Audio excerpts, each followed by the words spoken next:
Hello friends, কেমন আছো সবাই? আমি সংযুক্তা চলে এসেছি আরেকটি নতুন ব্লগ ভিডিও নিয়ে। আজ বর্ধমানে আমাদের দ্বিতীয় দিন। কাল আসতে আসতে বেশ টাইম লেগে গেছিলো, প্রায় 4টে। আর এতটা টায়ার্ড ফিল করছিলাম, কোথাও আর যাওয়া হয়নি। তো সকালবেলা উঠে প্ল্যান করছিলাম এদিক ওদিক যাব। দেখতে দেখতে আজকের দিনটা কেটে গেল কখন বুঝতেই পারিনি। সবার সাথে কথা বলতে বলতে আলাপ আলোচনা করতে করতে দিন প্রায় শেষ। আর এখনই হঠাৎ মনে হলো যে যাই কোথাও দিয়ে একটু ঘুরে আসি। তাই এই যে বেরিয়ে পড়েছি সুন্দর প্রাকৃতিক সৌন্দর্য অনুভব করার জন্য। আর প্রথমেই এখানে এসে দেখা হয়েছে এই যে ক্যানালটা। ছোটোবেলায় এই ক্যানালে প্রচুর স্নান করেছি, প্রচুর এনজয় করেছি, কি বলবো সেগুলো এখন সব মনে পড়ছে। তো ভাবলাম আরেকটু ভিতরের দিক ঘুরে আসি। তো এই যে আমার পিসি আর আমার দাদার মেয়েরা আছে, সাথে আমার মা আর তোমাদের দাদা ভাই আর ছেলে তো আছেই। যেতে যেতে প্রথমেই পড়ে শ্মশান ঘাট। আর এখানে যত মানুষজন আছে সব আশেপাশে তাদের দেহ সৎকার এখানেই হয়। আর এই যে দেখতে পাচ্ছ বালি চাই চাই করে এরকম ভরা আছে। এই বালিগুলো নিয়ে আর কি অনেক ঝামেলাঝাটি হয়েছে, তো এখান থেকে আর তারা লরি করে নিয়ে যেতে পারেনি, তাই এই রকমভাবে ঢিবি করে রাখা আছে। এদিকে আমি ভাবলাম ওর সাথে একটু মজা করা যাক, তাই আমি নিজের হাতটা এমনিই পেতে দিয়েছি।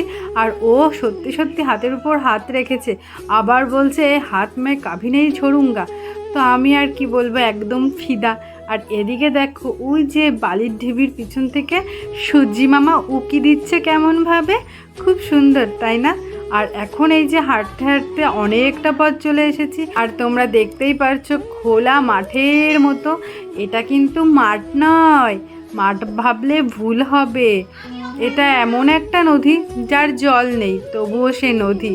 এটা হলো দামোদর নদী। যে দূরে দেখতে পাচ্ছ ওখানে হচ্ছে সামান্য জলরাশি, আর এগুলো হচ্ছে পাড়। কিন্তু এটা পাড় ভাবলেও ভুল হবে, এখন যেহেতু গ্রীষ্মকাল তাই জল দেখা যাচ্ছে না। যখন বর্ষাকাল হয় তখন হচ্ছে এই নদীর একুলকুল কিছুই দেখা যায় না।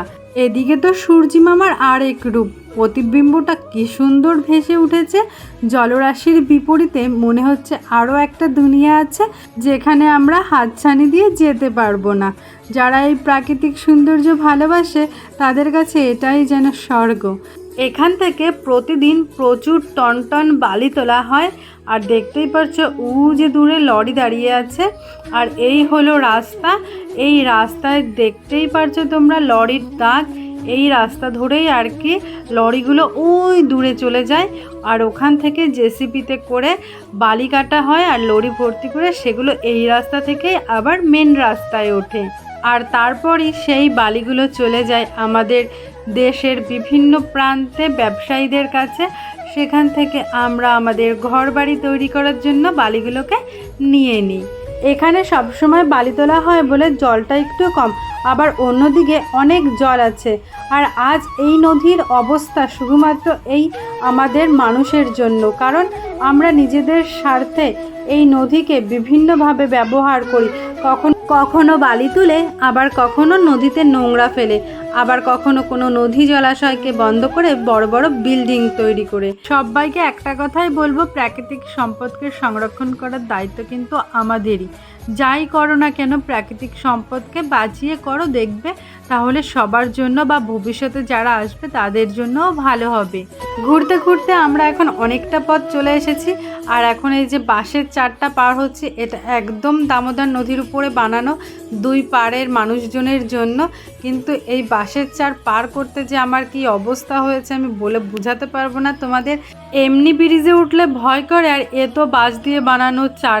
আর এর উপর থেকে নাকি বাইক, ভ্যান, সাইকেল সব কিছু চলাচল করছে। তাই দেখে তো আমার আরও অবস্থা খারাপ, যে আমি মনে হয় এক্ষুনি এর মধ্যে পড়ে যাব। ঠাকুরের নাম জপ করতে করতে পার হলাম। এসেছে ঘুরতে, কিন্তু ঘোরা হলো না, কারণ পিসি হঠাৎই অসুস্থ হয়ে পড়েছে, এক্ষুনি বাড়ি ফিরতে হবে। আজ এই পর্যন্ত, দেখা হচ্ছে নেক্সট ভিডিওতে। আজকের ভিডিও কেমন লাগলো অবশ্যই জানাবে। টাটা।